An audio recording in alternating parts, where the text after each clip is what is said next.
Good afternoon all dear students. अज आपां history का अपना अगला टॉपिक है जिहड़ा वो करन जा रहे हैं। तीसरा चैप्टर अपना राजनीतिक समाजिक ਅਤੇ आर्थिक दिशा। 16वीं सदी ਦੇ ਵਿੱਚ ਪੰਜਾਬ ਦੀ ਰਾਜਨੀਤਿਕ ਸਮਾਜਿਕ ਅਤੇ ਆਰਥਿਕ ਦਿਸ਼ਾ ਸੀ ਜਿਹੜੀ ਉਹ ਕਿੱਦਾਂ ਦੀ ਸੀ, ਉਹਦੇ ਬਾਰੇ ਆਪਾਂ ਅੱਜ ਡਿਟੇਲ ਦੇ ਵਿੱਚ ਪੜ੍ਹਨਾ ਹੈ। 16ਵੀਂ ਸਦੀ ਹੈਗੀ ਕਿਹੜੀ ਸੀ? ਗੁਰੂ ਨਾਨਕ ਸਾਹਿਬ ਜੀ ਦਾ ਸਮਾਂ, ਜਦੋਂ ਗੁਰੂ ਨਾਨਕ ਦੇਵ ਜੀ ਆਪਣਾ ਉਦਾਸੀਆਂ ਜਨਮ ਹੋਇਆ ਉਹਨਾਂ ਦਾ, ਜਿਵੇਂ ਆਪਾਂ ਨੂੰ ਪਤਾ ਹੀ ਹੈ 1469 ਈਸਵੀ ਨੂੰ ਰਾਏ ਭੋਏ ਦੀ ਤਲਵੰਡੀ ਪਿੰਡ ਸੀਗਾ।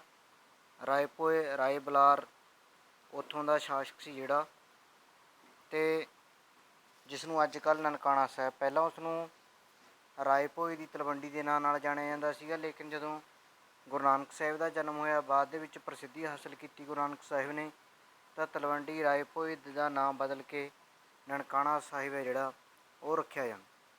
ਉਸ ਸਮੇਂ ਦੀ ਜੇ ਆਪਾਂ ਗੱਲ ਕਰੀਏ, ਦੇਖੋ ਗੁਰੂ ਨਾਨਕ ਦੇਵ ਜੀ ਨੇ ਸਮਾਜ ਦੇ ਵਿੱਚ ਜਿੰਨੀਆਂ ਵੀ ਬੁਰਾਈਆਂ ਚੱਲੀਆਂ ਆ ਰਹੀਆਂ ਸੀ, ਭਾਵੇਂ ਸਮਾਜਿਕ ਬੁਰਾਈਆਂ ਨੇ, ਰਾਜਨੀਤਿਕ ਬੁਰਾਈਆਂ ਨੇ, ਧਾਰਮਿਕ ਅਡੰਬਰ ਸੀਗੇ ਜਿਹੜੇ, ਉਹਨਾਂ ਸਭ ਦੇ ਖਿਲਾਫ ਗੁਰੂ ਨਾਨਕ ਸਾਹਿਬ ਇੱਕ ਆਵਾਜ਼ ਹੈ ਜਿਹੜੀ ਉਹ ਬੁਲੰਦ ਕਰਦੇ ਨੇ, ਜਿਹਦੇ ਵਿੱਚ ਲੋਕਾਂ ਨੂੰ ਸਾਂਝੀ ਭਾਈਵਾਲਤਾ ਦਾ ਸੰਦੇਸ਼ ਦੇ ਕੇ ਇੱਕ ਸਾਫ ਸੁਥਰਾ ਸਮਾਜ ਸਿਰਜਣ ਦੀ ਕੋਸ਼ਿਸ਼ ਗੁਰੂ ਨਾਨਕ ਸਾਹਿਬ ਦੇ ਵੱਲੋਂ ਲੋਕਾਂ ਨੂੰ ਕੀਤੀ ਜਾਂਦੀ ਹੈ।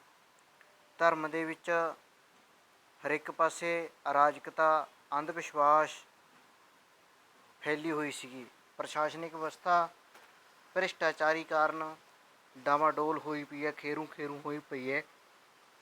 ਉਹਨਾਂ ਨੂੰ ਵੀ ਸਹੀ ਢੰਗ ਦੇ ਨਾਲ ਗੁਰੂ ਨਾਨਕ ਸਾਹਿਬ ਬਿਆਨ ਕਰਦੇ ਨੇ। ਉਸ ਸਮੇਂ ਦੇ ਜਿਹੜੇ ਸ਼ਾਸਕ ਸੀਗੇ, ਉਹਨਾਂ ਸ਼ਾਸਕਾਂ ਦੇ ਖਿਲਾਫ ਲਿਖਣ ਦੀ ਕਿਸੇ ਦੀ ਵੀ ਹਿੰਮਤ ਸੀ ਜਿਹੜੀ ਉਹ ਨਹੀਂ ਹੁੰਦੀ ਸੀ। ਲੇਕਿਨ ਗੁਰੂ ਨਾਨਕ ਸਾਹਿਬ ਨੇ ਜੋ ਜ਼ੁਲਮ ਹੋਏ ਉਸ ਸਮੇਂ, ਕਿਉਂਕਿ ਜ਼ਿਆਦਾਤਰ ਮੁਗਲ ਰਾਜ ਸੀ ਭਾਰਤ ਦੇ ਵਿੱਚ ਉਸ ਸਮੇਂ, ਤਾਂ ਪੰਜਾਬ ਦਾ ਤਾਂ ਸਾਰਾ ਹੀ ਹਿੱਸਾ ਸੀ ਜਿਹੜਾ ਉਹ ਮੁਗਲਾਂ ਨੇ ਅਧੀਨ ਕੀਤਾ ਹੋਇਆ ਸੀਗਾ। ਅਤੇ ਮੁਗਲ ਹਰ ਇੱਕ ਵਿਅਕਤੀ ਦੇ ਉੱਤੇ ਤਸ਼ੱਦਦ ਕਰਦੇ ਨੇ।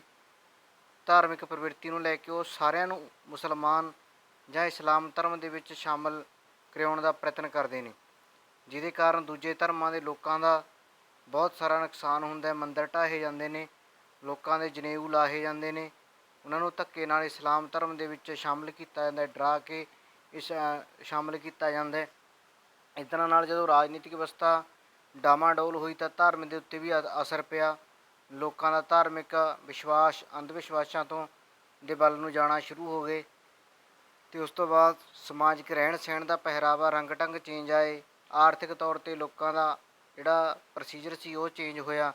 ਇਸ ਤਰ੍ਹਾਂ ਨਾਲ ਬਹੁਤ ਜ਼ਿਆਦਾ ਇਫੈਕਟ ਸੀ ਜਿਹੜਾ ਉਸ ਸਮੇਂ ਦੇ ਜੀਵਨ ਪੱਧਰ ਦੇ ਵਿੱਚ ਸਾਨੂੰ ਦੇਖਣ ਨੂੰ ਮਿਲਦਾ। ਪਹਿਲਾਂ ਆਪਾਂ ਪੋਲੀਟੀਕਲ ਕੰਡੀਸ਼ਨਸ ਪੜ੍ਹਦੇ ਹਾਂ। 16ਵੀਂ ਸਦੀ ਦੀਆਂ ਰਾਜਨੀਤਿਕ ਵਿਵਸਥਾ ਕਿਹੜੀ ਸੀ? ਕਹਿੰਦੇ ਬੜੀ ਮਾੜੀ ਰਾਜਨੀਤਿਕ ਵਿਵਸਥਾ। ਉਸ ਸਮੇਂ ਦਿੱਲੀ ਸਲਤਨਤ ਸੀ ਜਿਹੜੀ, ਉਹ ਦਿੱਲੀ ਦੇ ਵਿੱਚ ਰਾਜ ਕਰਦੀ ਹੈ। ਪੰਜਾਬ ਵੀ ਉਸ ਸਮੇਂ ਦਿੱਲੀ ਦਾ ਹਿੱਸਾ ਸੀਗਾ। ਪਹਿਲਾ ਸ਼ਾਸਕ ਹੋਇਆ ਲੋਧੀ ਵੰਸ਼ ਦਾ ਬਹਿਲੋਲ ਲੋਧੀ। ਦਿੱਲੀ ਸਲਤਨਤ ਦੇ ਉੱਤੇ ਲੋਧੀ ਵੰਸ਼ ਸੀ ਜਿਹੜੀ ਉਹ ਸ਼ਾਸਕ ਕਰ ਰਹੀ ਹੈ। 1451 ਤੋਂ ਲੈ ਕੇ 1499 ਤੱਕ ਦਾ ਸਮਾਂ ਹੈ ਜਿਹੜਾ ਉਹ ਬਹਿਲੋਲ ਲੋਧੀ ਦਾ ਮੰਨਿਆ ਜਾਂਦਾ ਹੈ। ਬਹਿਲੋਲ ਲੋਧੀ ਲੋਧੀ ਵੰਸ਼ ਦੀ ਸਥਾਪਨਾ ਕਰਦਾ ਹੈ ਅਤੇ ਆਪਣੇ ਮਜ਼ਬੂਤ ਉਦੇਸ਼ਾਂ ਦੇ ਲਈ ਅਫਗਾਨ ਸਰਦਾਰਾਂ, ਜੰਗੀਰਦਾਰਾਂ ਨੂੰ ਖੁਸ਼ ਕਰਨ ਦੀ ਨੀਤੀ ਦੇ ਲਈ ਉਹਦੇ ਵੱਲੋਂ ਬਹੁਤ ਸਾਰੇ ਪ੍ਰਯਤਨ ਨੇ ਜਿਹੜੇ ਉਹ ਕੀਤੇ ਜਾਂਦੇ ਨੇ, ਅਤੇ ਲੇਕਿਨ ਉਹ ਲਾਹੇਵੰਦ ਪ੍ਰਤੀਤ ਹੁੰਦੇ ਨੇ ਸਾਰੇ ਪ੍ਰਯਤਨ। ਉਹਦੇ ਬਾਅਦ ਦੇ ਵਿੱਚ ਗੰਭੀਰ ਸਿੱਟੇ ਨਿਕਲਦੇ ਨੇ। 1499 ਨੂੰ ਉਹਦੀ ਮੌਤ ਹੋ ਜਾਂਦੀ ਹੈ। ਅਗਲਾ ਬਾਦਸ਼ਾਹ ਜਿਹੜਾ ਲੋਧੀ ਵੰਸ਼ ਦਾ ਉਹ ਬਣਿਆ ਸਿਕੰਦਰ ਲੋਧੀ। 1499 ਤੋਂ ਲੈ ਕੇ 1517 ਤੱਕ ਲੋਧੀ ਵੰਸ਼ ਦੇ ਮਹਾਨ ਸ਼ਾਸਕਾਂ ਦੇ ਵਿੱਚ ਸਿਕੰਦਰ ਲੋਧੀ ਦਾ ਨਾਮ ਆਉਂਦਾ ਹੈ। ਜੇ ਪੁੱਛਿਆ ਜਾਵੇ ਆਗਰਾ ਸ਼ਹਿਰ ਸੀ ਜਿਹੜਾ ਕਿਸ ਨੇ ਵਸਾਇਆ, ਤਾਂ ਉਹ ਸਿਕੰਦਰ ਲੋਧੀ ਨੇ ਵਸਾਇਆ ਸੀਗਾ। ਆਗਰਾ ਸ਼ਹਿਰ ਦਾ ਨਿਰਮਾਣ ਕਰਾਇਆ। ਉਸਦਾ ਪੁੱਤਰ ਸੀ ਬਹਿਲੋਲ ਲੋਧੀ ਦਾ, ਤਖਤ 'ਤੇ ਬੈਠਦਾ ਹੈ ਅਤੇ 1517 ਤੱਕ ਰਾਜ ਕਰਦਾ।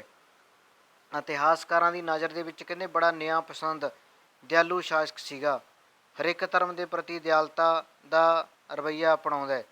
ਫਿਰੋਜ਼ ਸ਼ਾਹ ਤੁਗਲਕ, ਔਰੰਗਜ਼ੇਬ ਵਾਂਗ ਕੱਟੜ ਮੁਸਲਮਾਨ ਸੀ ਪਰ ਹਿੰਦੂਆਂ ਦੇ ਨਾਲ ਬੜੀ ਨਫ਼ਰਤ ਦੀ ਨਜ਼ਰ ਨਾਲ ਦੇਖਦਾ ਸੀ। ਹਿੰਦੂਆਂ ਦੇ ਪ੍ਰਤੀ ਕਠੋਰ ਤੇ ਜ਼ਾਲਮਾਨਾ ਨੀਤੀ ਹੈ ਜਿਹੜੀ ਉਹ ਤੋਂ ਵੱਲੋਂ ਅਪਣਾਈ ਜਾਂਦੀ ਹੈ। ਹਿੰਦੂਆਂ ਦੇ ਮੰਦਰਾਂ ਨੂੰ ਤਹਿਸ ਨਹਿਸ ਕੀਤਾ ਜਾਂਦਾ ਹੈ, ਮਸਜਿਦਾਂ ਬਣਾਈਆਂ ਜਾਂਦੀਆਂ ਨੇ, ਦੇਵੀ ਦੇਵਤਿਆਂ ਦੀਆਂ ਮੂਰਤੀਆਂ ਨੂੰ ਤੜਵਾ ਦਿੱਤਾ ਜਾਂਦਾ ਹੈ ਕਿ ਉਸ ਤੋਂ ਬਾਅਦ ਟੁਕੜਿਆਂ ਨੂੰ ਕਸਾਈਆਂ ਨੂੰ ਮਾਸ ਤੋਲਣ ਦੇ ਲਈ ਬੱਟਿਆਂ ਦੇ ਰੂਪ ਦੇ ਵਿੱਚ ਵਰਤਣ ਦੇ ਲਈ ਕਿਹਾ ਜਾਂਦਾ ਹੈ। ਹਿੰਦੂਆਂ ਨੂੰ ਜਮਨਾ 'ਚ ਇਸ਼ਨਾਨ ਕਰਨ ਦੀ ਮਨਾਹੀ ਕਰ ਦਿੱਤੀ ਜਾਂਦੀ ਹੈ। ਹਿੰਦੂਆਂ ਦੀ ਹਜਾਮਤ ਨਾ ਕਰਨ ਦੇ ਨਾਈਆਂ ਨੂੰ ਹੁਕਮ ਦਿੱਤੇ ਜਾਂਦੇ ਨੇ।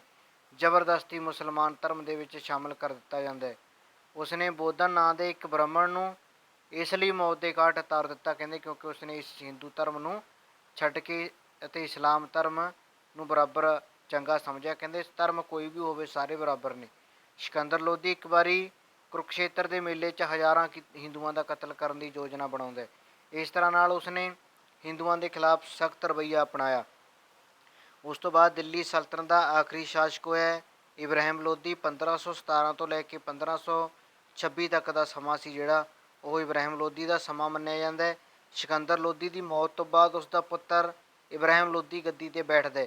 ਕਹਿੰਦੇ ਉਹ ਆਪਣੇ ਦਾਦੇ ਅਤੇ ਪਿਤਾ ਦੀ ਤਰ੍ਹਾਂ ਉਹਦੇ 'ਚ ਹੁਨਰ ਦੀ ਜਿਹੜੀ ਕਮੀ ਹੈ ਜਿਹੜੀ ਉਹ ਪਾਈ ਗਈ। ਇਸ ਲਈ ਨਾ ਤਾਂ ਉਹ ਆਪਣੀ ਪ੍ਰਜਾ ਨਾਲ ਬਣਾ ਕੇ ਰੱਖ ਸਕਿਆ ਅਤੇ ਨਾ ਹੀ ਆਪਣੇ ਮੰਤਰੀ ਪਰਿਸ਼ਦ ਦੇ ਨਾਲ ਬਣਾ ਕੇ ਰੱਖ ਸਕਿਆ। ਇਸ ਲਈ ਉਸਦਾ ਕਠੋਰ ਰਵੱਈਆ, ਸਖਤੀ ਸੀ ਜਿਹੜੀ ਕਹਿੰਦੇ ਉਸ ਦੇ ਸ਼ਾਸਨ ਨੂੰ ਅਤੇ ਲੋਧੀ ਵੰਸ਼ ਦੇ ਖਾਤਮੇ ਦੇ ਲਈ ਉਹ ਜ਼ਿੰਮੇਵਾਰ ਸੀ ਜਿਹੜੀ ਉਹ ਠਹਿਰਾਈ ਜਾਂਦੀ ਹੈ।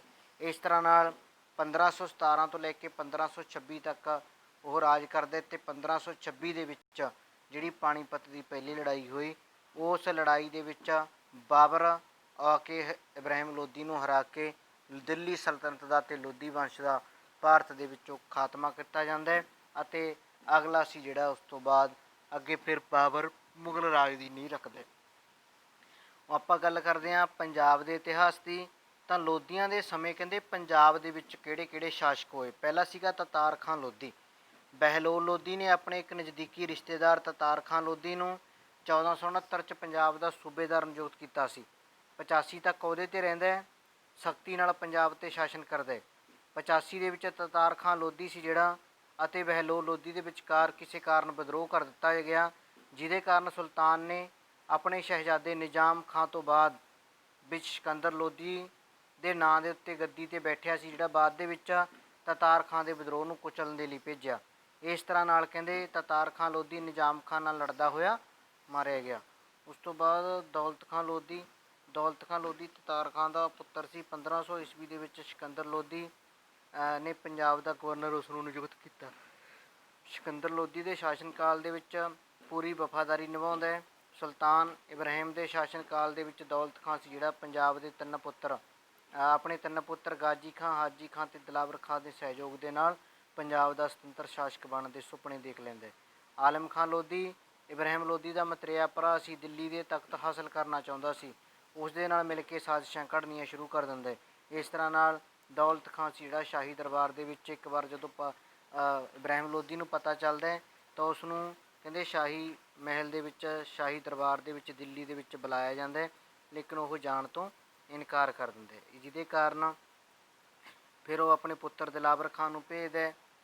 ਦਿਲਾਵਰ ਖਾਂ ਦੇ ਨਾਲ ਇਬਰਾਹਿਮ ਲੋਧੀ ਦੇ ਵੱਲੋਂ ਭੈੜਾ ਵਰਤਾਅ ਸੀ ਜਿਹੜਾ ਜਦੋਂ ਕੀਤਾ ਗਿਆ, ਤਾਂ ਜਿਹਦੇ ਕਾਰਨ ਬਾਅਦ ਦੇ ਵਿੱਚ ਫਿਰ ਦਿਲਾਵਰ ਖਾਂ ਜਦੋਂ ਵਾਪਸ ਆਉਂਦਾ ਤਾਂ ਉਹ ਸਾਰੀ ਘਟਨਾਕ੍ਰਮ ਉਸ ਦੇ ਨਾਲ ਜੋ ਬੀਤੀ ਸਾਰੀ ਸੁਣਾਉਂਦਾ ਹੈ ਦੌਲਤ ਖਾਂ ਨੂੰ।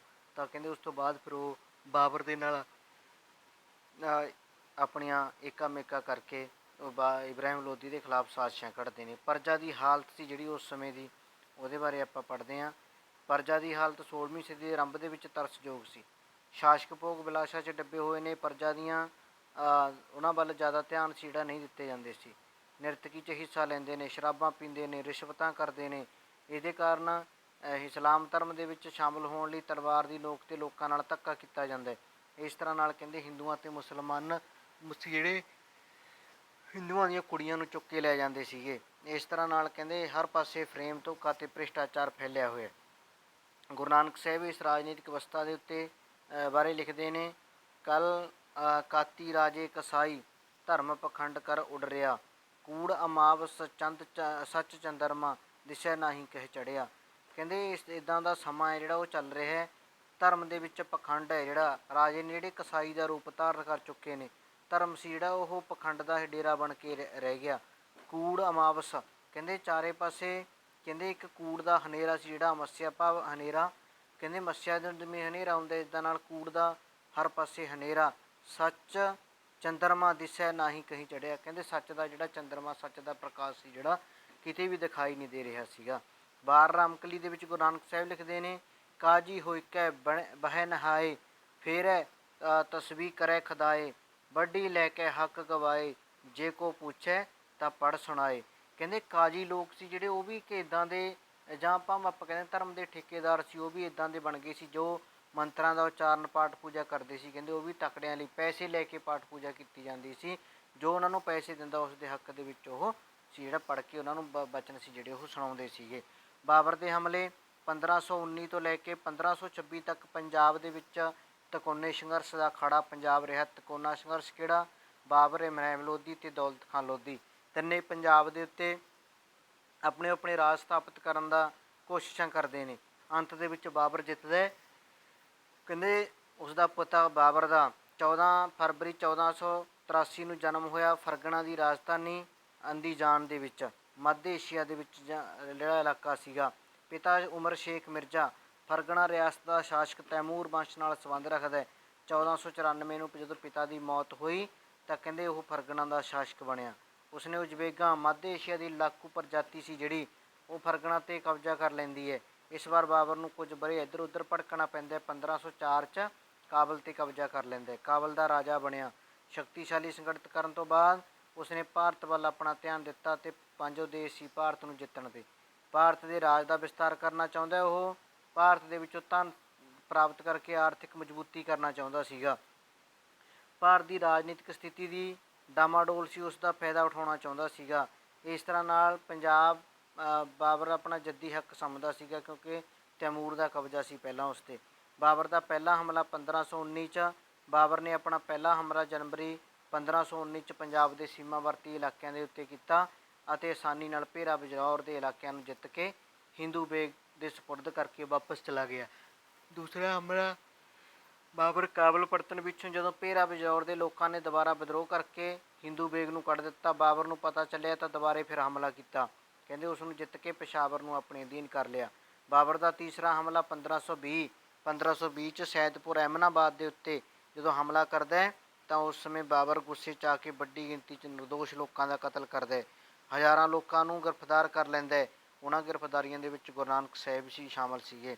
ਬਾਬਰ ਦੇ ਇਸ ਹਮਲੇ ਦੀ ਗੁਰੂ ਨਾਨਕ ਸਾਹਿਬ ਆਪਣੀ ਬਾਣੀ ਦੇ ਵਿੱਚ ਪਾਪਾਂ ਦੀ ਜੰਝ ਨਾਲ ਤੁਲਨਾ ਕਰਦੇ ਨੇ। ਗੁਰੂ ਨਾਨਕ ਸਾਹਿਬ ਬਾਬਰ ਬਾਣੀ 'ਚ ਲਿਖਦੇ ਨੇ, ਖੁਰਾਸਾਨ ਖਸਮਾਨਾ ਕੀਆ ਹਿੰਦੁਸਤਾਨ ਡਰਾਇਆ, ਆਪੇ ਦੋਸ਼ ਨਾ ਦੇਈ ਕਰਤਾ, ਜਮ ਕਰ ਮੁਗਲ ਚੜਾਇਆ, ਏਤੀ ਮਾਰ ਪਈ ਕਰਲਾਣੇ ਤੈ ਕੀ ਦਰਦ ਨਾ ਆਇਆ। ਭਾਵ ਕਹਿੰਦੇ ਇੱਦਾਂ ਬਾਬਰ ਨੇ ਸੀ ਜਿਹੜਾ ਹਿੰਦੁਸਤਾਨ ਨੂੰ ਹਮਲਿਆਂ ਦੇ ਨਾਲ ਡਰਾਉਣ ਦੀ ਕੋਸ਼ਿਸ਼ ਕੀਤੀ, ਆਪਣੇ ਦੋਸ਼ ਨਾ ਦੇਹੀ ਕਰਤਾ, ਜਮ ਕਰ ਮੁਗਲ ਚੜਾਇਆ। ਕਹਿੰਦੇ ਆਪਣੇ ਦੇਸ਼ ਦੇ ਦਰੋਈਆਂ ਨੇ ਹੀ ਕਹਿੰਦੇ ਮੁਗਲ ਨੂੰ ਜਮਰਾਜ ਬਣ ਕੇ ਭਾਰਤ ਦੇ ਉੱਤੇ ਹਮਲੇ ਕਰਨ ਦਿੱਤੇ। ਇਸ ਤਰ੍ਹਾਂ ਨਾਲ ਕਹਿੰਦੇ ਏਤੀ ਮਾਰ ਪਈ ਕੁਰਲਾਣੇ ਤੈ ਕੀ ਦਰਦ ਨਾ ਆਇਆ। ਕਹਿੰਦੇ ਇੱਦਾਂ ਦੀ ਇਸਤਰੀਆਂ ਪੁਰਸ਼ਾਂ ਦੇ ਉੱਤੇ, ਬੱਚਿਆਂ ਦੇ ਉੱਤੇ ਅਤਿਆਚਾਰ ਹੁੰਦੇ ਨੇ ਜਿਨ੍ਹਾਂ ਨੂੰ ਦੇਖ ਕੇ ਕਿਸੇ ਨੂੰ ਵੀ ਦਰਦ ਨਾ ਆਇਆ। ਇਸ ਤਰ੍ਹਾਂ ਗੁਰੂ ਨਾਨਕ ਸਾਹਿਬ ਜਦੋਂ ਉਹਨੂੰ ਗ੍ਰਿਫਤਾਰ ਕੀਤਾ ਜਾਂਦਾ ਹੈ ਤਾਂ ਬਾਅਦ ਦੇ ਵਿੱਚ ਕਹਿੰਦੇ ਬਾਬਰ ਨੂੰ ਜਦੋਂ ਗੁਰੂ ਨਾਨਕ ਸਾਹਿਬ ਬਾਰੇ ਪਤਾ ਚੱਲਿਆ ਤਾਂ ਉਹਨਾਂ ਨੂੰ ਛੱਡ ਦਿੱਤਾ ਜਾਂਦਾ। ਬਾਬਰ ਦਾ ਚੌਥਾ ਹਮਲਾ 1524 ਪੰਜਾਬ ਦੇ ਗਵਰਨਰ ਦੌਲਤ ਖਾਂ ਲੋਧੀ ਦੇ ਸੱਦੇ 'ਤੇ ਬਾਬਰ ਸੀ ਜਿਹੜਾ 1524 ਨੂੰ ਪੰਜਾਬ 'ਤੇ ਚੌਥਾ ਹਮਲਾ ਕਰਦਾ, ਲਾਹੌਰ ਤੱਕ ਪੁੱਜ ਜਾਂਦਾ ਹੈ। ਲਾਹੌਰ ਦੇ ਵਿੱਚ ਕੁਝ ਅਫਗਾਨ ਦੌਲਤ ਖਾਂ ਦੀ ਮਰਜ਼ੀ ਦੇ ਵਿਰੁੱਧ ਬਾਬਰ ਦਾ ਵਿਦਰੋਹ ਕਰਦੇ ਨੇ।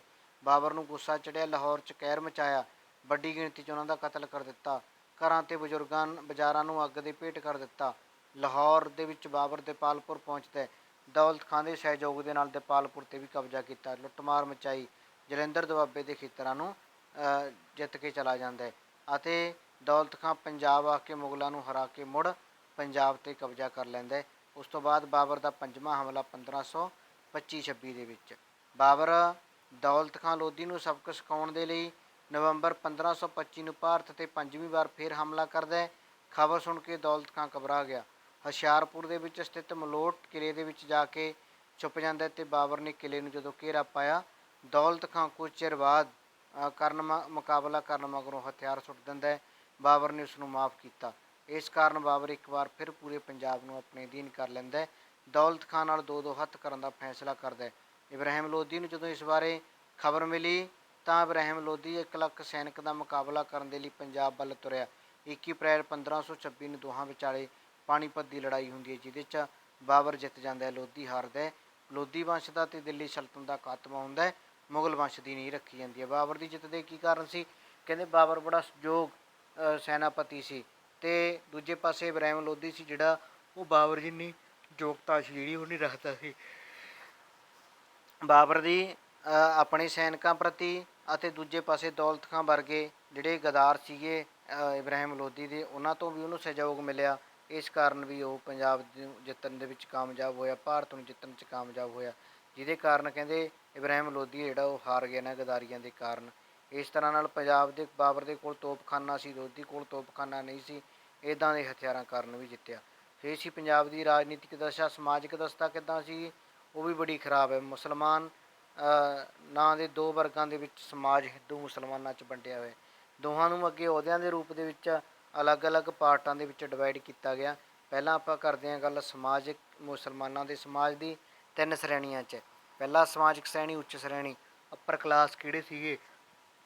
ਅਮੀਰ, ਖਾਨ, ਸ਼ੇਖ, ਮਲਿਕ, ਇਕਤਾਦਾਰ, ਉਲਮਾ, ਕਾਜੀ ਐਸ਼ੋ ਰਾਜ ਦਾ ਜੀਵਨ ਬਸਰ ਕਰਦੇ ਨੇ। ਆਪੋ ਆਪਣੇ ਵੱਡੇ ਹਰਮ ਬਣਾਏ ਹੋਏ ਨੇ, ਜਸ਼ਨ ਮਨਾਉਂਦੇ ਨੇ, ਇਸਤਰੀਆਂ ਨਾਲ ਮਨੋਰੰਜਨ ਕਰਦੇ ਨੇ। ਸੁਰਾਂ ਸੁੰਦਰੀ ਦਾ ਪ੍ਰਮੁੱਖ ਅੰਗ ਸੀ ਜਿਹੜੇ ਉਹਨਾਂ ਦੇ ਬਣੇ ਹੋਏ ਸੀਗੇ। ਉਲਮਾ ਕਾਜੀ ਆਪਣੇ ਅਸਲ ਮਾਰਗ ਤੋਂ ਭਟਕ ਚੁੱਕੇ ਸੀ। ਮੱਧ ਸ਼੍ਰੇਣੀ ਸੈਨਿਕ, ਵਪਾਰੀ, ਕਿਸਾਨ, ਛੋਟੇ ਕਰਮਚਾਰੀ ਸੀ ਜਿਹੜੇ। ਜੀਵਨ ਉੱਚ ਸ਼੍ਰੇਣੀ ਦੇ ਲੋਕਾਂ ਦੇ ਜੀਵਨ ਪੱਧਰ 'ਚ ਬੜਾ ਅੰਤਰ ਹੈ। ਹਿੰਦੂਆਂ ਦੀ ਸਥਿਤੀ ਦੇ ਮੁਕਾਬਲੇ ਉਹਨਾਂ ਦੀ ਸਥਿਤੀ ਜ਼ਿਆਦਾ ਚੰਗੀ ਸੀਗੀ। ਨੀਵੀਂ ਸ਼੍ਰੇਣੀ, ਇਸ ਸ਼੍ਰੇਣੀ ਦੇ ਵਿੱਚ ਦਾਸ, ਦਾਸੀਆਂ, ਨੌਕਰ, ਕਾਮੇ ਸ਼ਾਮਲ ਨੇ ਵੱਡੀ ਗਿਣਤੀ ਦੇ ਵਿੱਚ। ਰੋਜੀ ਰੋਟੀ ਕਮਾਉਣ ਤੱਕ ਸਾਧਨ ਲਈ ਉਹਨਾਂ ਨੂੰ ਸਖਤ ਮਿਹਨਤ ਹੈ ਜਿਹੜੀ ਉਹ ਕਰਨੀ ਪੈਂਦੀ ਸੀ। ਜੀਵਨ ਚੰਗਾ ਨਹੀਂ ਸੀ। ਸਵਾਮੀ ਉਹਨਾਂ ਦੇ ਬੜੇ ਅਤਿਆਚਾਰ ਕਰਦੇ ਨੇ। ਦਰਬਾਰਾਂ 'ਚ ਕੰਮ ਕਰਨ ਵਾਲੇ ਦਾਸ ਦਾਸੀਆਂ ਦੀ ਸਥਿਤੀ 'ਚ ਕੰਮ ਕਰਨ ਵਾਲੇ ਦਾਸ ਦਾਸੀਆਂ ਨਾਲੋਂ ਜ਼ਿਆਦਾ ਚੰਗੀ ਨਹੀਂ ਸੀ। ਇਸਤਰੀਆਂ ਦੀ ਸਥਿਤੀ ਚੰਗੀ ਨਹੀਂ ਸੀ। ਭੋਗ ਵਿਲਾਸ਼ਾ ਦੀ ਵਸਤੂ ਸਮਝਿਆ ਜਾਂਦਾ ਹੈ। ਬਹੁਤ ਘੱਟ ਪੜ੍ਹੀਆਂ ਲਿਖੀਆਂ ਸੀ। ਪਰਦਾ ਪ੍ਰਥਾ ਪ੍ਰਚਲਿਤ ਹੈ। ਬਹੁ ਵਿਆਹ, ਤਲਾਕ ਪ੍ਰਥਾ ਆਮ ਸੀ। ਇਸਤਰੀਆਂ ਦੀ ਸਥਿਤੀ ਤਰਸਯੋਗ ਮੰਨੀ ਜਾਂਦੀ ਹੈ। ਖਾਣ ਪੀਣ ਦੇ ਵਿੱਚ ਕਹਿੰਦੇ ਸਵਾਦਲੇ ਖਾਣੇ ਖਾਂਦੇ ਸੀ। ਮੀਟ, ਹਲਵਾ, ਪੂੜੀ, ਮੱਖਣ ਦੀ ਵਰਤੋਂ ਕਰਦੇ ਨੇ, ਭਾਵ ਮਸਾਲਿਆਂ, ਅਚਾਰ ਅਤੇ ਚਟਨੀਆਂ ਦੀ ਵਰਤੋਂ ਕਰਦੇ ਨੇ। ਸ਼ਰਾਬ ਪੀਣ ਦੀ ਪ੍ਰਥਾ ਆਮ ਪ੍ਰਚਲਿਤ ਹੈ। ਮੁਸਲਿਮ ਇਸਤਰੀਆਂ ਵੀ ਸ਼ਰਾਬ ਪੀਂਦੀਆਂ ਸੀ।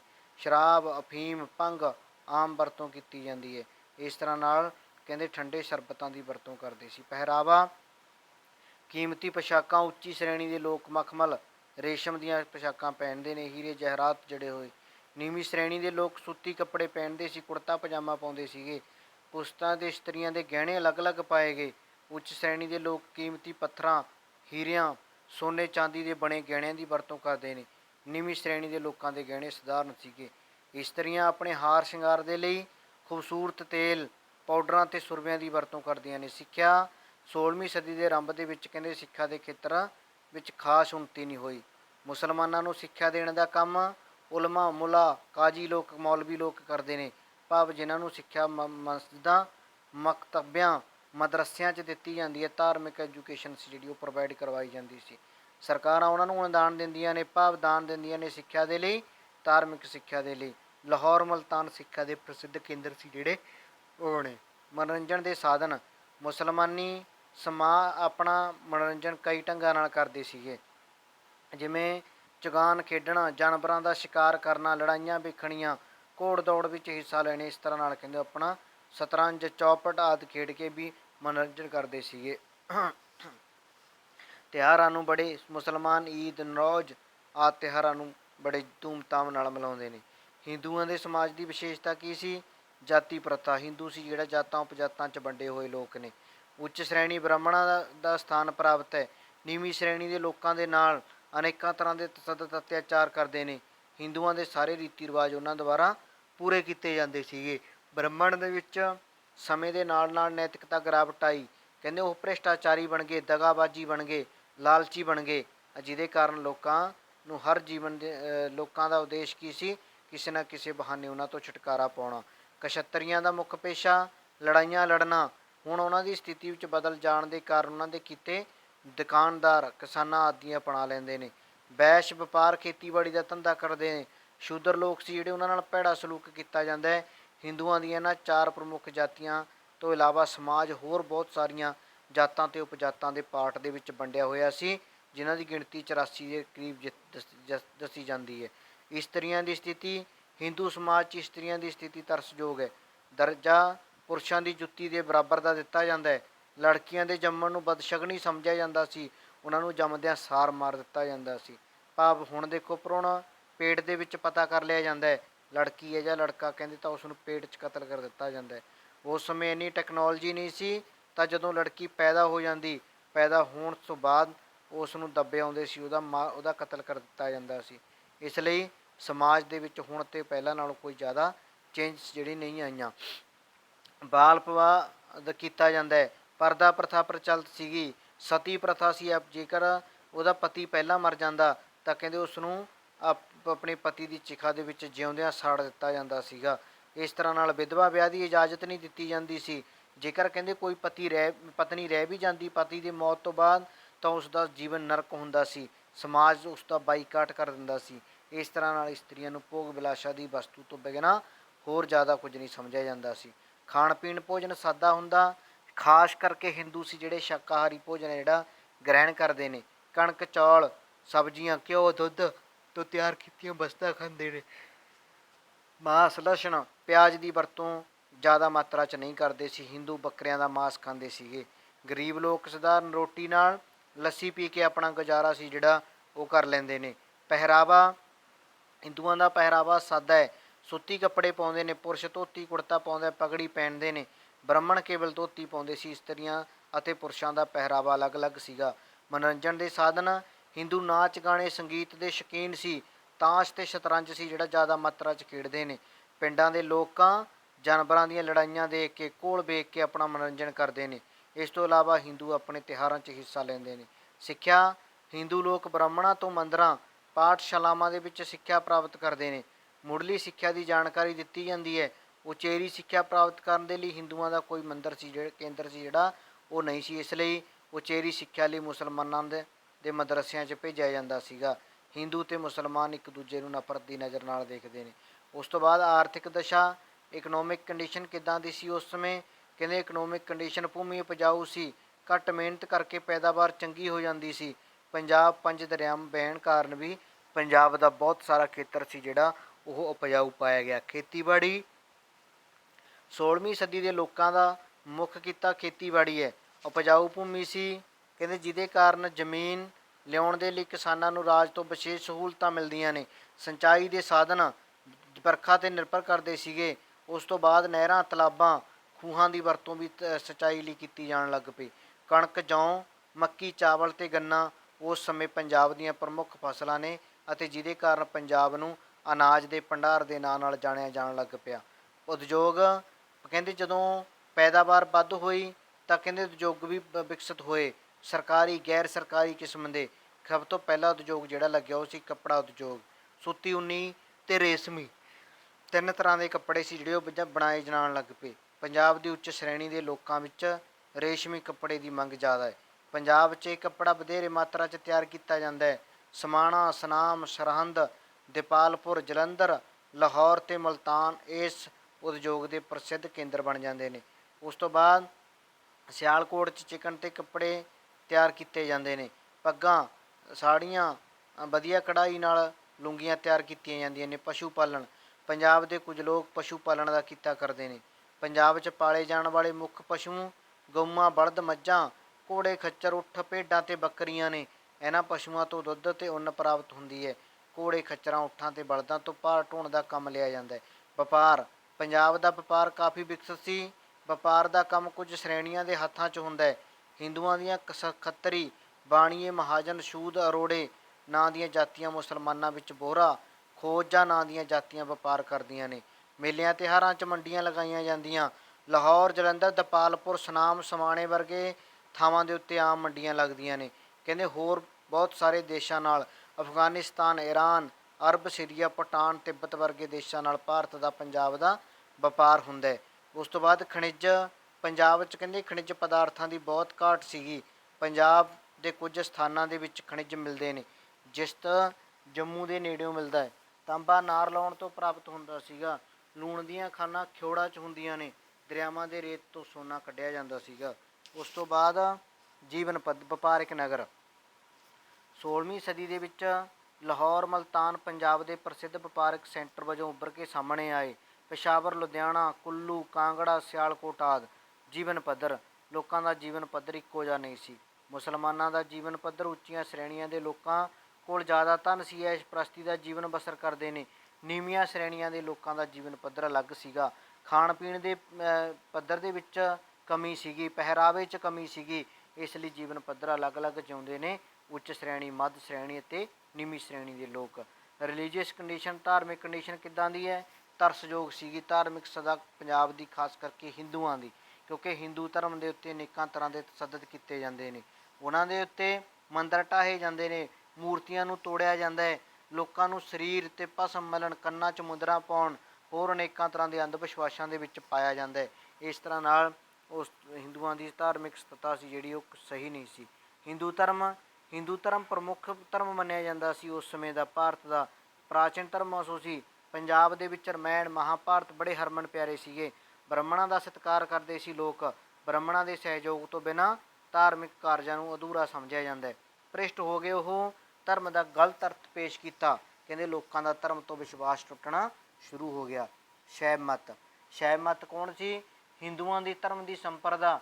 ਜਿਹੜੇ ਲੋਕ ਸ਼ਿਵ ਜੀ ਨੂੰ ਮੰਨਣ ਵਾਲੇ ਸੀਗੇ, ਸ਼ਿਵਲਿੰਗ ਦੀ ਪੂਜਾ ਕਰਦੇ ਨੇ, ਉਹ ਸ਼ੈਵ ਮੱਤ ਸੀਗੀ। ਸ਼ਿਵਾਲੀਆ ਸ਼ੈਵ ਮੱਤ ਦੀ ਸਿੱਖਿਆ ਦਿੰਦੇ ਨੇ। ਪੈਰੋਕਾਰ ਸੰਨਿਆਸੀ ਅਤੇ ਜੋਗੀ ਮੰਨੇ ਜਾਂਦੇ ਸੀਗੇ ਉਹਨਾਂ ਦੇ, ਜਿਹੜੇ ਸ਼ੈਵ ਮੱਤ ਨੂੰ ਮੰਨਦੇ ਸੀ। ਨਾਥ ਪੰਥੀ, ਗੋਰਖਨਾਥ ਪੰਥੀ, ਕਨਪਾਟੇ ਜੋਗੀ, ਗੋਰਖਨਾਥ ਦਾ ਟੱਲਾ ਪ੍ਰਮੁੱਖ ਸੈਂਟਰ ਸ਼ੈਵ ਮੱਤ ਦੇ ਹੋਏ। ਵੈਸ਼ਨਵ ਮੱਤ ਪੰਜਾਬ ਦੇ ਵਿੱਚ ਵੈਸ਼ਨਵ ਧਰਮ ਨਾਲ, ਜਿਵੇਂ ਰਾਮਚੰਦਰ ਦੀ ਪੂਜਾ ਕਰਨ ਵਾਲੇ, ਕ੍ਰਿਸ਼ਨ ਦੀ ਪੂਜਾ ਕਰਨ ਵਾਲੇ, ਜਿਹੜੇ ਵਿਸ਼ਨੂੰ ਦੇ ਅਵਤਾਰ ਸੀਗੇ, ਉਹਨਾਂ ਨਾਲ ਰਿਲੇਟਡ ਸਥਾਨ ਪੰਜਾਬ 'ਚ ਹੋਂਦ 'ਚ ਆਏ। 24 ਵਿਸ਼ਨੂੰ ਦੇ ਅਵਤਾਰਾਂ ਨੂੰ ਮੰਨਦਿਆਂ ਹੋਇਆਂ ਉਹਨਾਂ ਦੀ ਪੂਜਾ ਕਰਦੇ ਨੇ। ਮੰਦਰਾਂ ਦੀ, ਸੁੰਦਰ ਮੰਦਰਾਂ ਦੀ ਉਸਾਰੀ ਉਹਨਾਂ ਵੱਲੋਂ ਕਰਵਾਈ ਜਾਂਦੀ ਹੈ ਅਤੇ ਤੀਰਥ ਸਥਾਨਾਂ ਦੇ ਵਿੱਚ ਇਸ਼ਨਾਨ ਕਰਨਾ ਪਵਿੱਤਰ ਸਮਝਿਆ ਜਾਂਦਾ ਹੈ। ਸ਼ਕਤੀ ਮੱਤ ਸੀ ਜਿਹੜੇ ਦੇਵੀਆਂ ਦੀ ਪੂਜਾ ਕਰਦੇ ਸੀਗੇ। ਜਵਾਲਾ ਜੀ, ਵੈਸ਼ਨੋ ਦੇਵੀ, ਦੁਰਗਾ, ਕਾਲੀ ਮਾਤਾ ਦੀ ਪੂਜਾ ਕਰਦੇ ਸੀਗੇ, ਜਿਹੜੇ ਉਹਨਾਂ ਨੂੰ ਸ਼ਕਤੀ ਮੱਤ ਦੇ ਨਾਂ ਨਾਲ ਜਾਣਿਆ ਜਾਂਦਾ ਸੀ। ਉੱਥੇ ਦੇਵੀਆਂ ਨੂੰ ਖੁਸ਼ ਕਰਨ ਦੇ ਲਈ ਪਸ਼ੂਆਂ ਦੀ ਬਲੀ ਚੜ੍ਹਾਈ ਜਾਂਦੀ ਹੈ। ਦੇਵੀਆਂ ਦੀ ਯਾਦ 'ਚ ਮੰਦਰ ਬਣਾਏ ਜਾਂਦੇ ਨੇ। ਚਮੰਡਾ, ਚਿੰਤਪੁਰਨੀ, ਜਵਾਲਾ ਜੀ ਪ੍ਰਸਿੱਧ ਮੰਦਰ, ਨੈਣਾ ਦੇਵੀ ਪ੍ਰਸਿੱਧ ਮੰਦਰ ਨੇ ਜਿਹੜੇ ਉਹ ਬਣੇ। ਇਸਲਾਮ ਧਰਮ ਦੇ ਵਿੱਚ ਹਿੰਦੂ ਧਰਮ ਤੋਂ ਦੂਜਾ ਪੰਜਾਬ ਦੇ ਵਿੱਚ ਪ੍ਰਮੁੱਖ ਧਰਮ ਇਸਲਾਮ ਧਰਮ ਸੀਗਾ। ਇਸ ਦੀ ਸਥਾਪਨਾ 7ਵੀਂ ਸਦੀ 'ਚ ਹਜ਼ਰਤ ਮੁਹੰਮਦ ਸਾਹਿਬ ਮੱਕਾ 'ਚ ਕਰਦੇ ਨੇ। ਅਰਬ ਸਮਾਜ ਦੇ ਵਿੱਚ ਪ੍ਰਚਲਿਤ ਸਮਾਜਿਕ ਕੁਰੀਤੀਆਂ ਦਾ ਖੰਡਨ ਕੀਤਾ ਜਾਂਦਾ ਹੈ। ਉਸਨੇ ਪਰਮਾਤਮਾ ਅਤੇ ਆਪਸੀ ਭਾਈਚਾਰੇ ਦਾ ਪ੍ਰਚਾਰ ਕੀਤਾ। ਮੁਸਲਮਾਨਾਂ ਦੇ ਲਈ 5 ਸਿਧਾਂਤਾਂ ਨੂੰ ਪੇਸ਼ ਕੀਤਾ। ਹਰੇਕ ਮੁਸਲਮਾਨ ਕਲਾਮ ਪੜ੍ਹੂਗਾ। ਮੁਸਲਮਾਨ ਨੂੰ 5 ਰੋਜ਼ੇ ਨਮਾਜ਼ ਪੜ੍ਹਨੀ ਚਾਹੀਦੀ ਹੈ। ਰਮਜ਼ਾਨ ਦੇ ਮਹੀਨੇ 'ਚ ਸੂਰਜ ਚੜ੍ਹਨ ਤੋਂ ਛਿਪਣ ਤੱਕ ਵਰਤ ਰੱਖੇਗਾ। ਕਹਿੰਦੇ ਹਰੇਕ ਮੁਸਲਮਾਨ ਨੂੰ ਆਪਣੀ ਨੇਕ ਕਮਾਈ 'ਚੋਂ 2.5% ਜ਼ਕਾਤ ਭਾਵ ਦਾਨ ਦੇਣਾ ਪਊਗਾ। ਹਰੇਕ ਮੁਸਲਮਾਨ ਨੂੰ ਆਪਣੇ ਜੀਵਨ 'ਚ ਘੱਟੋ ਘੱਟ ਇੱਕ ਵਾਰ ਮੱਕਾ ਦੀ ਤੀਰਥੀ ਸਥਾਨ ਦੀ ਯਾਤਰਾ ਕਰਨੀ ਪਊਗੀ। ਕਹਿੰਦੇ ਜਦੋਂ ਹਜ਼ਰਤ ਮੁਹੰਮਦ 332 ਈਸਵੀ ਪੂਰਵ ਦੇ ਵਿੱਚ ਅਕਾਲ ਚਲਾਣਾ ਕਰ ਗਏ, ਅਬਕਰ, ਉਮਰ, ਉਸਮਾਨ ਅਲੀ ਨਾਂ ਦੇ ਖਲੀਫਿਆਂ ਨੇ ਧਰਮ ਪ੍ਰਚਾਰ ਦੇ ਵਿੱਚ ਆਪਣਾ ਯੋਗਦਾਨ ਪਾਉਣਾ ਸੀ ਜਿਹੜਾ ਉਹ ਸ਼ੁਰੂ ਕੀਤਾ। 16ਵੀਂ ਸਦੀ ਦੇ ਆਰੰਭ ਦੇ ਵਿੱਚ ਜਿਹੜਾ ਪੰਜਾਬ ਸੀਗਾ, ਹਿੰਦ ਇਸਲਾਮ ਧਰਮ ਦਾ ਤੇਜ਼ੀ ਨਾਲ ਪ੍ਰਸਾਰ ਹੁੰਦਾ। ਦੂਜੇ ਧਰਮ, ਨੀਵੀਆਂ ਜਾਤਾਂ, ਹਿੰਦੂਆਂ ਦੇ ਖਾਸ ਕਰ ਲੋਕ ਨੂੰ ਧੱਕੇ ਨਾਲ ਇਸਲਾਮ ਦੇ ਵਿੱਚ ਸ਼ਾਮਲ ਕਰ ਲਿਆ ਜਾਂਦਾ। ਸੂਫੀ ਮੱਤ ਆਈ। ਫਿਰ ਸੂਫੀ ਮੱਤ ਇੱਕ ਹੋਰ ਸੰਪਰਦਾ ਸੀ ਇਸਲਾਮ ਧਰਮ ਦੀ, ਜਿਹਦੇ ਵਿੱਚ ਨੇਤਾ ਸ਼ੇਖ ਜਾਂ ਪੀਰ ਅਖਵਾਉਂਦੇ ਸੀਗੇ। ਅੱਲਾ ਨੂੰ ਛੱਡ ਕੇ ਕਿਸੇ ਹੋਰ ਦੀ ਪੂਜਾ 'ਚ ਵਿਸ਼ਵਾਸ ਨਹੀਂ ਰੱਖਦੇ ਸੀ। ਅੱਲਾ ਨੂੰ ਸਰਬ ਸ਼ਕਤੀਮਾਨ ਮੰਨਦੇ ਨੇ। ਉਹ ਪਰਮਾਤਮਾ ਦੇ ਵਿੱਚ ਸੰਗੀਤ ਰਾਹੀਂ ਕਵਾਲੀਆਂ ਗਾ ਕੇ, ਉਸ ਤੋਂ ਬਾਅਦ ਗੀਤ ਗੁਣਗਾਨ ਕਰਦੇ ਸੀ। ਜਾਤ ਪਾਤ ਦੇ ਵਿੱਚ ਕੋਈ ਵਿਸ਼ਵਾਸ ਨਹੀਂ ਸੀਗਾ। ਕਹਿੰਦੇ ਸੂਫੀਆਂ ਦੇ ਕੋਈ ਸਿਲਸਿਲੇ ਹੋਏ, ਸਿਲਸਿਲੇ ਤੋਂ ਭਾਵ ਸੀ ਸੂਫੀਆਂ ਦੀਆਂ ਉੱਤਰਾਧਿਕਾਰੀ, ਜਿਵੇਂ ਚਿਸ਼ਤੀ ਤੇ ਸ਼ੌਹਰਾਵਰਦੀ ਪ੍ਰਸਿੱਧ ਸੀਗੇ। ਚਿਸ਼ਤੀ ਸਿਲਸਿਲੇ ਦੀ ਨੀਂਹ ਅਜਮੇਰ 'ਚ ਖਵਾਜਾ ਮੁਈਨੁੱਦੀਨ ਚਿਸ਼ਤੀ ਰੱਖਦੇ ਨੇ ਅਤੇ ਪੰਜਾਬ ਦੇ ਵਿੱਚ ਇਸੇ ਸਿਲਸਿਲੇ ਦਾ ਸਭ ਤੋਂ ਵੱਧ ਪ੍ਰਚਾਰ ਸੀ ਜਿਹੜਾ ਉਹ ਸ਼ੇਖ ਫਰੀਦ ਨੇ ਕੀਤਾ, ਬਾਬਾ ਫਰੀਦ ਨੇ ਕੀਤਾ। ਉਸ ਦੇ ਪ੍ਰਚਾਰ ਦਾ ਪ੍ਰਸਿੱਧ ਕੇਂਦਰ ਕੀ ਸੀ? ਅਜੋਧਨ, ਪਟਕਨ। ਸ਼ੌਹਰਾਵਰਦੀ ਸਿਲਸਿਲੇ ਦੀ ਜਿਹੜੀ ਨੀਂਹ ਹੈ ਸ਼ੇਖ ਬਹਾਉਦੀਨ ਜ਼ਕਰੀਆ ਨੇ ਰੱਖੀ। ਇਹ ਵਿਵਹਾਰ ਪੱਧਰ ਦੇ ਵਿੱਚ ਅੰਤਰ ਪਾਇਆ ਜਾਂਦਾ ਸੀ। ਚਿਸ਼ਤੀ ਸਰਕਾਰ ਦੀ ਨੌਕਰੀ ਕਰਨ ਦਾ ਸਹਾਇਤਾ ਲੈਣ ਨੂੰ ਚੰਗਾ ਨਹੀਂ ਸਮਝਦੇ ਸੀ। ਸੌਰਾਵਰਦੀ ਸਰਕਾਰੀ ਸਹਾਇਤਾ ਉਹਨਾਂ ਦੀ ਨੌਕਰੀ ਕਰਦੇ ਨੇ। ਚਿਸ਼ਤੀ ਧਨ ਨੂੰ ਅਧਿਆਤਮਕ ਉੱਨਤੀ ਦੇ ਰਾਹ 'ਚ ਵੱਡੀ ਰੁਕਾਵਟ ਸਮਝਦੇ ਸੀ। ਗਰੀਬੀ ਦਾ ਜੀਵਨ ਬਤੀਤ ਕਰਦੇ ਨੇ। ਸੌਰਾਵਰਦੀ ਧਨ ਨੂੰ ਬੁਰਾ ਨਹੀਂ ਸਮਝਦੇ ਸੀ, ਇੱਕ ਦੂਜੇ ਦੇ ਖਿਲਾਫ ਉਲਟ ਵਿਚਾਰਧਾਰਾਵਾਂ ਸੀ ਉਹਨਾਂ ਦੋਨਾਂ ਦੀਆਂ। ਸੂਫੀ ਮਤ ਦੇ ਪ੍ਰਚਾਰ ਨੇ ਭਾਰਤੀ ਸਮਾਜ 'ਤੇ ਡੂੰਘਾ ਅਸਰ ਪਾਇਆ। ਬਾਬਾ ਫਰੀਦ ਨੂੰ ਦੇਖੋ, ਇਕੱਲੇ ਮੁਸਲਮਾਨਾਂ ਨੇ ਨਹੀਂ, ਹਿੰਦੂ ਸਿੱਖ ਅੱਜ ਤੱਕ ਉਹਨਾਂ ਦੀ ਬਾਣੀ ਨੂੰ ਯਾਦ ਕਰਦੇ ਨੇ, ਪੜ੍ਹਦੇ ਨੇ। ਜੈਨ ਮਤ ਵੀ ਭਾਰਤੀ ਧਰਮ ਦਾ ਪ੍ਰਸਿੱਧ ਕੇਂਦਰ ਬਣ ਕੇ ਆਇਆ। ਹਿੰਦੂ ਧਰਮ ਦੀਆਂ ਬੁਰਾਈਆਂ ਦੇ ਕਾਰਨ ਲੋਕ ਜੈਨ ਧਰਮ 'ਚ ਆਏ। 24 ਤੀਰਥੰਕਰ, 3 ਰਤਨ, ਅਹਿੰਸਾ, ਕਠੋਰ ਤਪ, ਕਰਮ ਸਿਧਾਂਤ, ਨਿਰਵਾਣ ਦੇ ਵਿੱਚ ਵਿਸ਼ਵਾਸ ਰੱਖਣ ਵਾਲੇ, ਈਸ਼ਵਰ ਦੀ ਹੋਂਦ, ਜੱਗਾਂ ਬਲੀਆਂ, ਵੇਦਾਂ, ਸੰਸਕ੍ਰਿਤਿਕ ਭਾਸ਼ਾਵਾਂ ਤੋਂ ਲੋਕਾਂ ਨੂੰ ਛੁਟਕਾਰਾ ਦੇ ਕੇ ਕਹਿੰਦੇ ਆਪਸੀ ਭਾਈਚਾਰਕ ਸੰਦੇਸ਼ ਜਿਹੜਾ ਉਹਨਾਂ ਨੇ ਦਿੱਤਾ। ਉਸ ਤੋਂ ਬਾਅਦ ਬੁੱਧ ਮਤ ਆਇਆ। ਬੁੱਧ ਮਤ ਦੀ ਗਣਨਾ ਵੀ ਕਹਿੰਦੇ ਭਾਰਤੀ ਸਮਾਜ ਦੇ ਪ੍ਰਾਚੀਨ ਧਰਮਾਂ 'ਚ ਕੀਤੀ ਜਾਂਦੀ ਹੈ। 16ਵੀਂ ਸਦੀ ਦੇ ਆਰੰਭ ਦੇ ਵਿੱਚ ਬੁੱਧ ਧਰਮ ਨੂੰ ਹਿੰਦੂਆਂ ਦਾ ਮਹੱਤਵਪੂਰਨ ਹਿੱਸਾ ਸਮਝਿਆ ਜਾਣ ਲੱਗ ਪਿਆ। ਮਹਾਤਮਾ ਬੁੱਧ ਨੂੰ ਵਿਸ਼ਨੂੰ ਦਾ ਹੀ ਇੱਕ ਅਵਤਾਰ ਮੰਨਿਆ ਜਾਣ ਲੱਗ ਪਿਆ। ਪੰਜਾਬ ਦੇ ਬਹੁਤ ਥੋੜ੍ਹੇ ਲੋਕ ਇਸ ਮਤ ਦੇ ਪੈਰੋਕਾਰ ਬਣੇ। ਇਸ ਤਰ੍ਹਾਂ ਨਾਲ 16ਵੀਂ ਸਦੀ ਦੇ ਵਿੱਚ ਜੇ ਆਪਾਂ ਗੱਲ ਕਰੀਏ ਤਾਂ ਹਿੰਦੂ ਅਤੇ ਮੁਸਲਮਾਨਾਂ ਦਾ ਜੀਵਨ ਪੱਧਰ ਦੇ ਵਿੱਚ ਬਹੁਤ ਜ਼ਿਆਦਾ ਡਿਫਰੈਂਸ ਜਿਹੜਾ ਉਹ ਪਾਇਆ ਜਾਂਦਾ ਸੀ, ਭਾਵੇਂ ਉਹ ਸਮਾਜਿਕ ਪੱਧਰ 'ਤੇ ਹੈ, ਧਾਰਮਿਕ ਪੱਧਰ 'ਤੇ ਹੈ, ਆਰਥਿਕ ਪੱਧਰ 'ਤੇ ਹੈ ਅਤੇ ਰਾਜਨੀਤਿਕ ਪੱਧਰ 'ਤੇ ਹੈ। ਹਰ ਇੱਕ ਪੱਖ ਦੇ ਵਿੱਚ ਮੁਸਲਮਾਨ ਹਿੰਦੂਆਂ ਦੇ ਉੱਤੇ ਭਾਰੂ ਨੇ। ਦੋਵੇਂ ਸਮਾਜ ਵਰਗਾਂ 'ਚ ਵੰਡੇ ਹੋਏ ਨੇ। ਉੱਚ ਵਰਗੀ ਦੇ ਲੋਕ ਮੱਧ ਵਰਗ ਅਤੇ ਹੇਠਲੇ ਵਰਗ ਦੇ ਲੋਕਾਂ ਦੇ ਉੱਤੇ ਅਨੇਕਾਂ ਤਰ੍ਹਾਂ ਦਾ ਤਸ਼ੱਦਦ ਹੈ ਜਿਹੜਾ ਉਹ ਕਰਦੇ ਨੇ। ਇਹ ਸੀਗਾ ਆਪਣਾ ਅੱਜ ਦਾ ਤੀਸਰਾ ਚੈਪਟਰ ਹਿਸਟਰੀ ਦਾ, ਅਤੇ ਮੈਨੂੰ ਆਸ ਹੈ ਕਿ ਤੁਹਾਨੂੰ ਸਾਰਿਆਂ ਨੂੰ ਬੜਾ ਸਮਝ ਜਿਹੜਾ ਇਹ ਲੱਗਿਆ ਹੋਊਗਾ। ਇਹਦੇ ਮਹੱਤਵਪੂਰਨ ਕੁਐਸਚਨ ਨੇ। 16ਵੀਂ ਸਦੀ ਦੇ ਪੰਜਾਬ ਦੀ ਰਾਜਨੀਤਿਕ ਸਮਾਜਿਕ ਦਸ਼ਾ ਕਿੱਦਾਂ ਦੀ ਹੈ। ਆਪਾਂ ਦੇਖੋ ਸਮਾਜਿਕ, ਰਾਜਨੀਤਿਕ, ਆਰਥਿਕ, ਧਾਰਮਿਕ ਦਸ਼ਾ 4 ਪੜ੍ਹੀਆਂ, ਕੋਈ ਵੀ 2 ਤੁਹਾਡੇ ਤੋਂ ਨੇ ਜਿਹੜੀਆਂ ਉਹ ਪੁੱਛੀਆਂ ਜਾ ਸਕਦੀਆਂ ਨੇ ਇਸ ਪੇਪਰ ਦੇ ਦੌਰਾਨ। ਇੰਨਾ ਜੇਕਰ ਨਹੀਂ ਸਮਝ ਲੱਗਦੀ ਕਿਸੇ ਤੁਸੀਂ ਦੁਬਾਰਾ ਜਿਹੜਾ ਇਸ ਨੂੰ ਪੁੱਛ ਸਕਦੇ। ਅੱਜ ਦੇ ਲਈ ਇੰਨਾ, ਅੱਗੇ ਅਗਲੇ ਲੈਕਚਰ ਦੇ ਵਿੱਚ ਅਗਲਾ ਚੈਪਟਰ ਲੈ ਕੇ ਆਵਾਂਗੇ। ਧੰਨਵਾਦ।